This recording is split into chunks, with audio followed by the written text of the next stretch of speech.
বসিরহাটে বামফ্রন্টের প্রার্থী নিরাপদ সর্দারের সমর্থনে মিছিল।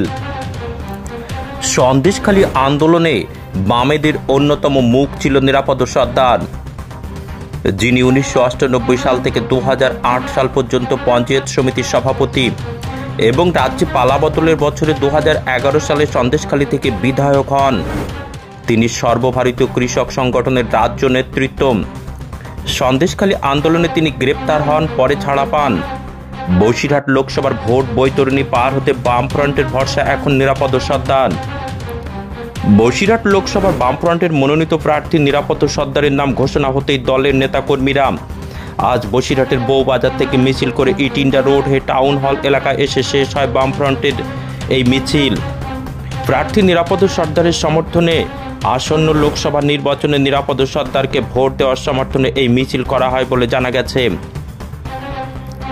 এমএস নিউজ বাংলা চ্যানেলের পরবর্তী খবর সবার আগে পেতে ইউটিউবে চ্যানেলটি সাবস্ক্রাইব করুন, ফেসবুক পেজ ফলো করুন, ফলো বাটন ক্লিক করুন, সেই সঙ্গে খবরটি ফেসবুকে প্রচুর পরিমাণে শেয়ার করুন।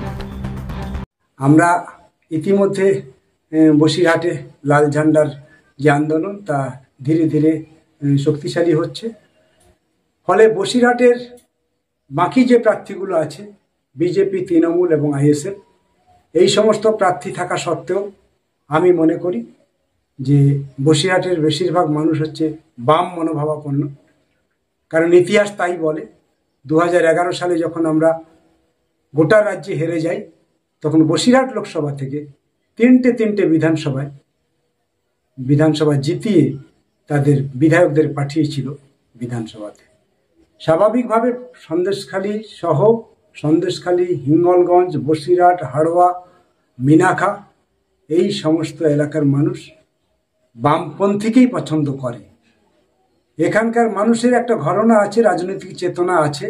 সেটা হচ্ছে এখানকার মানুষ কখনো দাঙ্গা চায় না, বিভেদ চায় না, ঐক্য চায়, সন্ত্রাস চায় না, দুর্নীতি চায় না।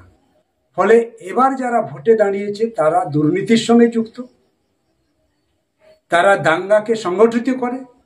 ফলে এই শক্তিগুলো এবার বামপন্থার কাছে খুব বেশি একটা বিষয়বস্তু হবে না। অন্যদিকে আইএসএফ, তাকে সংহত করার জন্য বামপন্থীরা যথেষ্ট আলোচনা করেছে, অনেক গুরুত্ব দিয়ে আলোচনা করেছে। সারা দেশ জুড়ে বিজেপির বিরুদ্ধে সব বিজেপি বিরোধী শক্তিকে যেমন ঐক্যবদ্ধ করার চেষ্টা হয়েছিল, আমাদের রাজ্যে পশ্চিমবঙ্গে কমরেড বিমান বোসরা ঠিক তেমনি তৃণমূল এবং বিজেপির বিরুদ্ধে যত শক্তি আছে সব শক্তিকে ঐক্যবদ্ধ করে তাদের বিরুদ্ধে লড়াইয়ের ডাক দিয়েছিল এবং সেই লড়াই করার চেষ্টা হচ্ছিল এতদিন ধরে। সেই চেষ্টা সবটা সম্পূর্ণ না হলেও অন্তত কংগ্রেসের সঙ্গে হয়েছে, বামপন্থীদের সঙ্গে তো হয়েছে। আইএসএফ সেই আলোচনা মানল না। ফলে আইএসএফ তার মতন করে প্রার্থী দিতেই পারে। তবে আমরা মনে করি না যে বসিরহাটে খুব বেশি অসুবিধা হবে বলে। এই লাল দুর্গকে আরো শক্তিশালী করার জন্য তাদের এই বসিরহাট থেকে একজন প্রতিনিধি অন্তত দিল্লিতে পাঠিয়ে তাদের কথাগুলো বলার জন্য, গরিব মানুষের কথাগুলোকে বলার জন্য একটা লোক দরকার।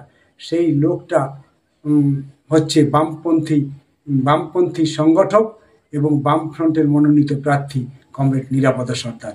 আমি আশাবাদী বসিরহাটের মানুষ আমাদের লাল ঝান্ডাকে জেতাবে এবং দিল্লিতে পাঠাবে।